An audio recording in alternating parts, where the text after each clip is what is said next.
आज का हमारा जो टॉपिक है नया, वो कौन सा है आपका अपर रूप। सामान्यतः हम यहाँ जिस अपर रूप की बात करेंगे वो किसके अपर रूप की बात करेंगे, कार्बन की। कार्बन क्या है, आपकी अधातु है। तो आपने नॉर्मली सुना होगा क्या, हीरा और ग्रेफाइट, ये दोनों ही शब्द क्या है सुने हुए। और ये दोनों ही क्या है, ये दोनों किस में आते हैं, अपर रूप में आते हैं। किस में आते हैं, अपर रूप में। और किसके रूप में आते हैं, किसके अपर रूप में, ये कार्बन के।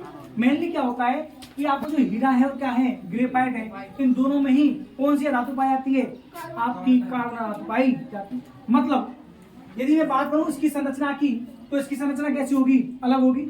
और इसकी संरचना भी कैसी होगी, अलग होगी। यानी दोनों पाया तो कार्बन जा रहा है, लेकिन दोनों की स्ट्रक्चर जो है वो कैसी होगी, अलग अलग होगी। हीरा की जो स्ट्रक्चर होती है वो कैसी होती है, त्रिविमीय।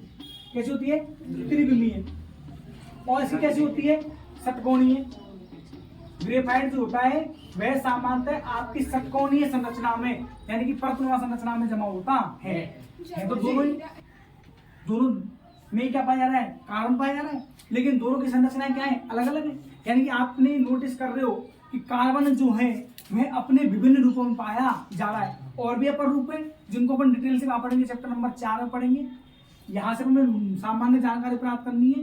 तो मैंने क्या कहा कि आपने पाया कि दोनों ही क्या है, कार्बन के क्या है, अपर रूप है। अपर रूप में मतलब क्या हुआ कि दोनों में ही कार्बन पाया जा रहा है और इनकी संरचनाएं कैसी हैं, अलग अलग है।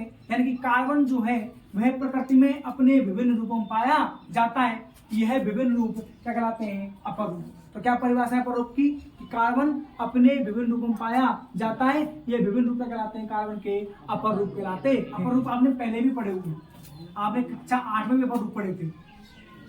कोक, चारकोल, वुडकन से वो भी अपर रूप है, लेकिन वो कैसे अपर रूप में, अक्रिस्टलीय। कैसे, और ये कैसे अपर रूप में, क्रिस्टलीय। क्रिस्टलीय और अक्रिस्टलीय अपर रूप का मतलब क्या होता है, क्रिस्टलीय और अक्रिस्टलीय अपर रूप का मतलब क्या होता है। क्रिस्टलीय अपर रूप ऐसे अपर रूप होते हैं जिनमें जो परमाणु होते हैं वो एक निश्चित व्यवस्था में बंधे हुए होते हैं या जमे हुए होते हैं। वो कैसे अपर रूप कहलाते हैं, आपके क्रिस्टलीय। तो आपने जो कार्बन के अपर रूप पढ़े ना, वो कितने प्रकार के पढ़े हुए हैं, 2 प्रकार के। एक प्रकार तो अपन यहाँ पढ़ रहे हैं, कौन सा प्रकार है, ये क्रिस्टलीय। और एक प्रकार जो आपने पढ़ा हुआ है वो कक्षा 8 में पढ़ा था हमने, वो कौन सा था, अक्रिस्टलीय। और अक्रिस्टलीय में हमने बहुत सारे एग्जाम्पल पढ़े थे, कोक, कोलतार, चारकोल, ये सभी क्या है, ये भी क्या है, अपर रूप ही है, क्योंकि इन सब में क्या पाया जाता है, आपका कार्बन पाया जाता है। लेकिन ये कैसे, अक्रिस्टलीय, यानी इनमें कार्बन की एक फिक्स संरचना नहीं पाई जाती, लेकिन इसमें क्या पाई जाती है, जो अरेंजमेंट होता है वो क्या होता है, फिक्स रूप में क्या होता है, अरेंजमेंट होता है। किसमें, इसमें। आपका पहला रूप कौन सा है, हीरा। कौन है, हीरा। हीरा क्या होता है, सबसे पहला जो क्वेश्चन बनता है यहाँ से कि हीरा प्राकृतिक रूप से पाया जाने वाला, कौन सा, प्राकृतिक रूप से पाया जाने वाला क्या है, सबसे कठोर पदार्थ है। यानी प्रकृति में जो सबसे कठोर पदार्थ पाया जाता है वो कौन है, हीरा। तो हीरा प्राकृतिक रूप से पाया जाने वाला सबसे क्या होता है, कठोर पदार्थ होता है। जब ये कठोर और कैसा है, ठोस है, तो सीधी सी बात है, हमने कहा सबसे अधिक कठोर है, तो यानी कि इसमें जो पार्टिकल्स होंगे, उन पार्टिकल्स के मध्य जो अट्रैक्शन बल होगा क्या होगा, बहुत ज्यादा क्या होगा, मजबूत होगा। जब अट्रैक्शन बल मजबूत होगा तो उस बल को तोड़ने के लिए हमें अत्यधिक मात्रा में किसकी आवश्यकता होगी, ऊर्जा की। इसलिए इसके जो गलनांक और क्वथनांक होते हैं, क्या होते हैं, गलनांक पे क्वथनांक। यह गलनांक और क्वथनांक कैसे होते हैं, इसके उच्च होते हैं। कैसे होते हैं, उच्च। ये छोटे छोटे क्वेश्चन है जो एग्जाम में बनते हुए आपको ये पता होना चाहिए कि हीरा प्राकृतिक रूप से पाए जाने वाला क्या है, सबसे कठोरतम पदार्थ है। एग्जाम में आया भी हुआ है कि प्राकृतिक रूप से पाए जाने वाले सबसे कठोरतम पदार्थ का नाम बताइए, क्या है आपका, हीरा। दूसरा आपने क्या कहा, गलनांक और क्वथनांक कैसे होते हैं, उच्च होते हैं। तीसरा क्या है इसका पॉइंट, कि यह विद्युत का कैसा होता है, कुचालक। विद्युत का क्या होता है, ये कुचालक। तो यह विद्युत का क्या होता है, कुचालक होता है। कौन, आपका हीरा। तो यह हीरा जो है वो क्या है, विद्युत का कुचालक है। गलनांक क्वथनांक कैसे होते हैं, उच्च होते हैं। और प्राकृतिक रूप से कैसे पाया जाता है, कठोर पाया जाता है। हम सिर्फ यहाँ सामान्य जानकारी के बारे में अध्ययन करेंगे। कुछ एक आध जो पॉइंट एक्स्ट्रा होंगे वो कहाँ पढ़ने वाले हैं, चैप्टर नंबर 4 में। जब पढ़े तो अच्छे से समझेंगे कार्बन के बारे में। दूसरा क्या है आपका, दूसरा कौन सा आपका, ग्रेफाइट। कौन है, ग्रेफाइट।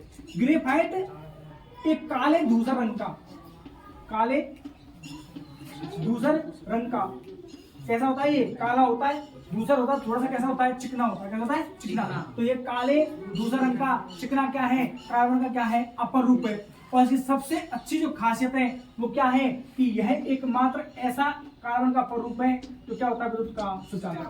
क्या होता है विद्युत का सुचालक। यही कारण है कि जब हम कभी भी जलीय विलयनों की बात करते हैं, यानी एनोड और क्या बनाते हैं, जब कैथोड बनाते हैं तो बहुत बार एनोड और कैथोड में आप क्या यूज करते हो, धातु की छड़ें यूज करते हैं, या हम वहां पर क्या कर सकते हैं, ग्रेफाइट की छड़ें भी यूज की जा सकती है। क्योंकि ग्रेफाइट कैसा होता है विद्युत का सुचालक। हमारी जो पेंसिलें होती हैं उन पेंसिलों में सामान्य क्या पाया है, ग्रेफाइट होता है। तो ये सामान्य हमें सिर्फ दो ही अपरूप पढ़ने, एक अपरूप और है, कौन सा है उसका, फुलरिन। कौन सा है, फुलरिन। वो उनका पढ़ेंगे बाद वाला चैप्टर में पढ़ेंगे। नेक्स्ट टॉपिक हमारा धातुओं और धातुओं के रासायनिक गुणधर्म।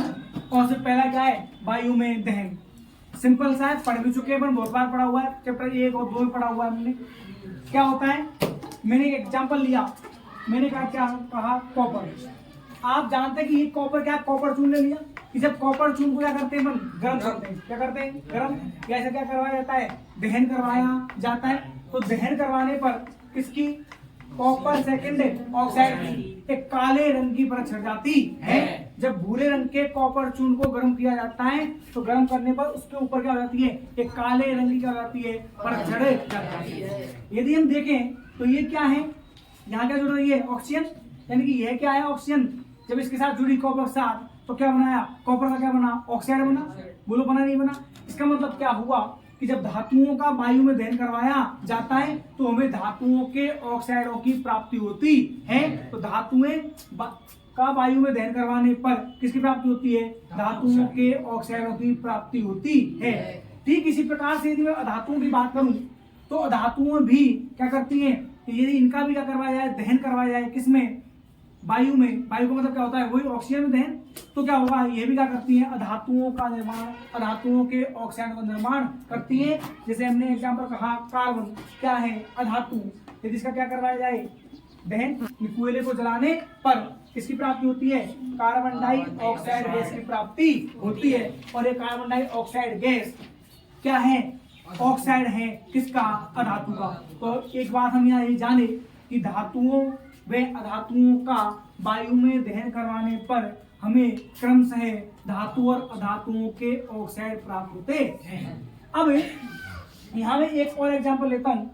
मैंने कहा कि एल्यूमिनियम को यदि क्या किया जाए, जलाया जाए तो हमें किसकी प्राप्ति होती है, एल्यूमिनियम के ऑक्साइड की प्राप्ति होती है। किसकी प्राप्ति होगी आपको, एल्यूमिनियम के ऑक्साइड की प्राप्ति होगी।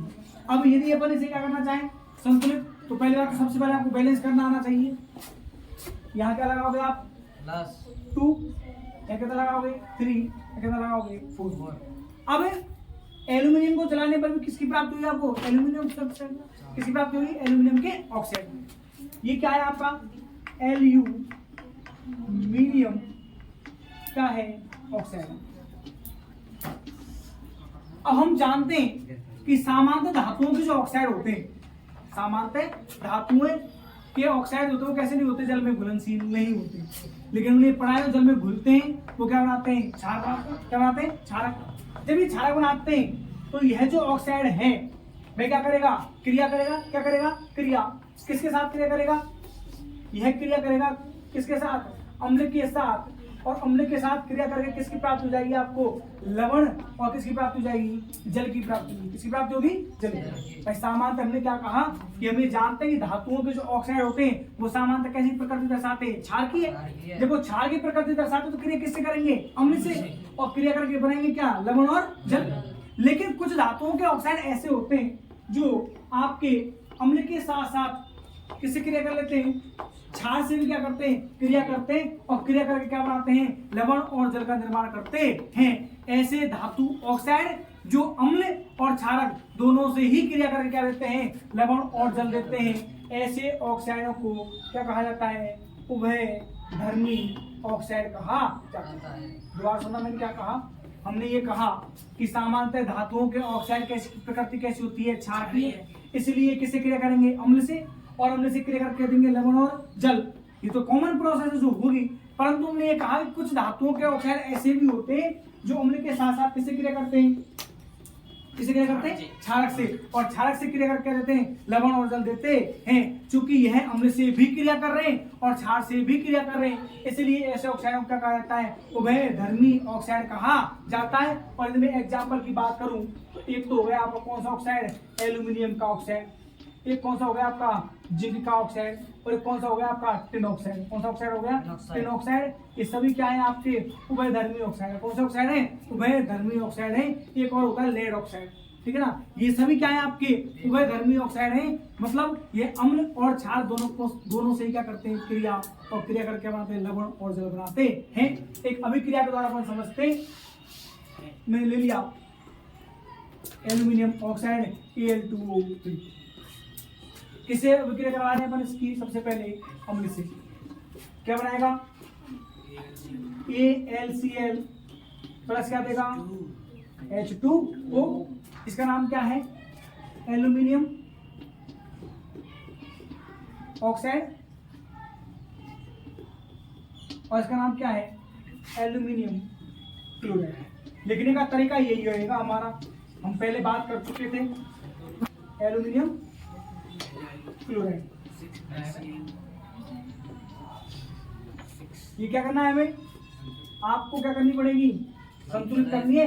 हमने किसी भी समीकरण को लिखने का तरीका सीख चुके थे। संतुलित होनी चाहिए, क्या होनी चाहिए? नाम होने चाहिए। किसमें नहीं होंगे तो फिर क्या आएगी आपके लिए? समस्या आएगी, ठीक है ना। तो ये याद, तो ये क्या हो गई आपकी? समीकरण कैसे हो गई है? संतुलित। कैसे हो गई है? संतुलित। तो ये किसके साथ अभिक्रिया पढ़ी आपने? अम्ल के साथ। आप किसके संग पढ़ लेते हैं? क्षारक के साथ। और क्षारक के साथ अभिक्रिया करते वही सेम टू सेम एग्जांपल है Al2O3। बस अभिक्रिया किससे होगी आपकी? NaOH से। इसकी प्राप्ति होगी NaAlO2 प्लस क्या? जल। ये क्या है आपका? Sodium aluminate. क्या है? सोडियम